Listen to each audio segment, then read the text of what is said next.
There were a lot of fake subways. There was there was I don't know if there still are, but there was a lot of fake Apple stores here. Well, right? do you remember when we used to go to like some second and third tier cities? If you go to like these like walking pedestrian streets with all these like stores, and they'd be like blatant copies. Yeah. It would be like the Nike logo flipped upside down. Yeah. And it's an athletic store. Or like the Jordan logo, but instead of like the Jordan dunk, it's like some other weird dunk. But they're still around. Yeah, they're still around. They're still going strong. They're still going strong.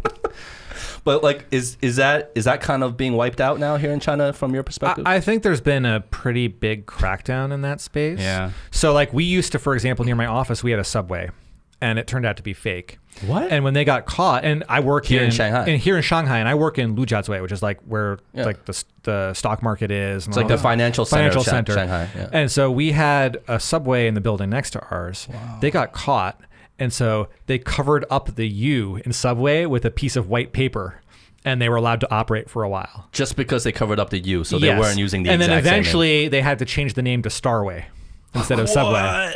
And then they finally got shut down. But like inside was like the food. Did you eat there? Everything was exactly the same. I'm sure they used the same suppliers that Subway did. So it tasted exactly the same. The only thing that was different is, you know how Subway sells those chocolate chip cookies, which are pretty good? They didn't know to put baking soda in the cookies or whatever, so they were just flat cookies. They wouldn't rise. But everything else was exactly the same as the real restaurant. Same price or cheaper? Same price, same everything. If you didn't know, you would have thought it was a real Subway. Same uniforms. That is hilarious. And I've actually been told that there are people, there was one guy that actually interviewed with us for a job a few years ago, and he said he previously had been working at Subway, and then he found out after working there for 2 years that the company he was working for was not actually Subway. It was one of the imposters, and they were operating like 300 plus restaurants in China. Oh my God. So he thought he was working for Subway. So he thought he was working for the real company, and it turned out he wasn't.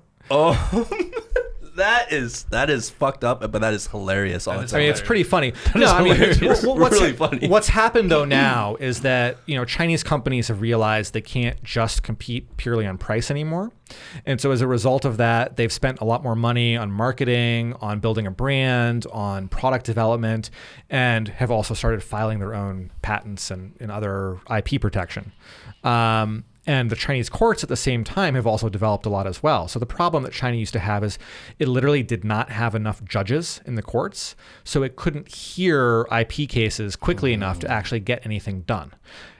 As the market has matured, that's sort of gotten cleaned up. And so now most of the trademark infringements and things like that are actually Chinese companies suing other Chinese companies. Exactly. That's and a big so thing now. it's really created a much cleaner operating environment because companies are actually trying to protect what's theirs now. Whereas before it was just like, how do I get that next dollar? It's like the minute it started really hitting home, everything had to get made proper now. Well, this brings me to think about like historically from the Western perspective, China has always been had this stigma over their heads about like they like to copy things, right? There's these fake this or fake that, but like I feel like that's like an old stigma and it doesn't really apply to China today and where it's headed. Like, what do you see are the biggest changes or improvements, even innovations that are being made here? Yeah, so I think there are competing themes going on here. I think depending on the industry that you're looking at, you still have situations where companies are borrowing liberally of design, for example. Like Xiaomi has released products which are basically like a direct rip of something that a Japanese company won design awards for the previous year, that kind of thing. So that still happens.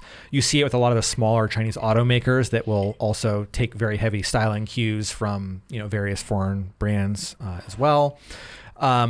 And you'll see manufacturers that supply people that operate brands on, say, Amazon, for example, basically cutting out the brand owner and then going direct to market and selling their own stuff.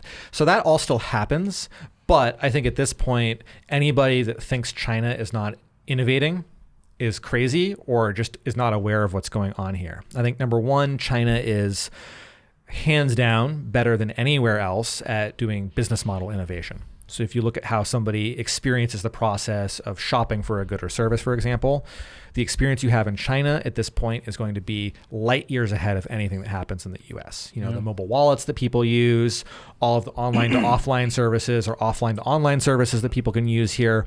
You mean like the infrastructure? The infrastructure. So It's the whole experience. the right? whole experience. We've been saying that for So years. if I look at, you know, the apps that I use on my phone, I could basically live within WeChat and do everything I need in my life. Yeah. Right? Like I can message somebody, I can book a train ticket, I can pay a restaurant bill, I can, you know, figure out my dentist appointment, and it's all happening within this one app and then the ecosystem of sub apps that are built into that. There's nothing even remotely like that in the US or anywhere else. So like the convenience of it all. So the convenience of all. And part of that stems from the need to innovate that, because if you go back to China circa 2000 and, you know, you guys have spent time here, you know, back in the day, going to a department store, for example, to buy something is just like the worst experience ever. You have to go to this counter. Yeah, you got to You go to a get a- counter, you get a go to another slip, counter, then go get to a a counter, slip, yeah. you know, Pay and here so- and then go back there to get the goods. And or like, you know, if you had a credit card, it was totally useless to you because to pay it, you had to go physically stand in line at the bank to give them cash to pay off your credit card. So it's like, what's the point of the credit card? If you just have to, you know, walk in somewhere and sit in line for 2 hours to use this service, like why do you even bother doing it? So I think a lot of the business model innovation here stems from the fact that originally it was pretty sort of tough to get anything done here. And so that's where the tech companies have sort of really come on strong and created something quite special.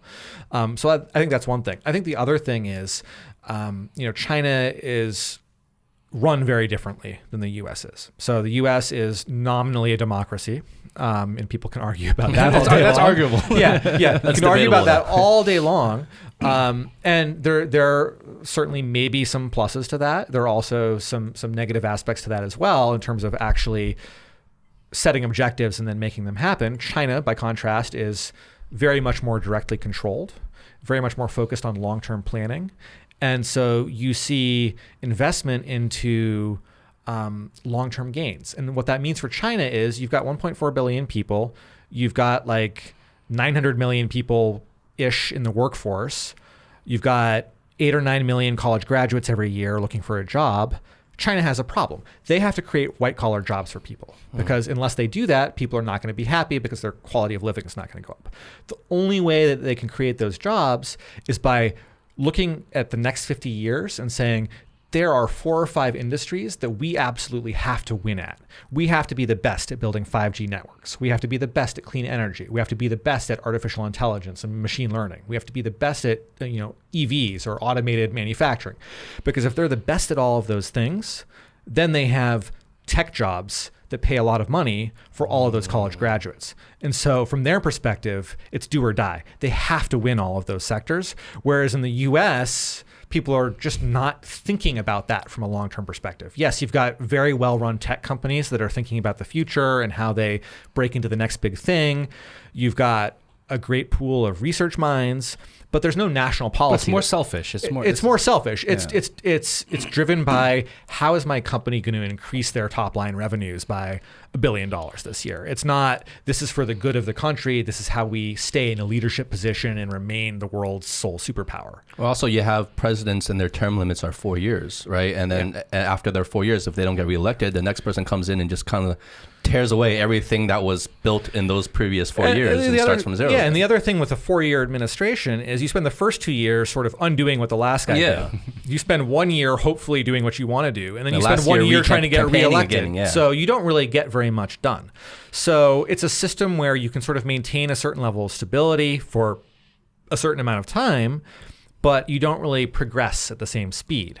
Now, in China, it works because you've got people in control who, by and large, are, you know, pretty smart. Whether or not you agree with their particular policies, they have a plan and they know how to execute it. And so China actually gets something done. And that's the big difference.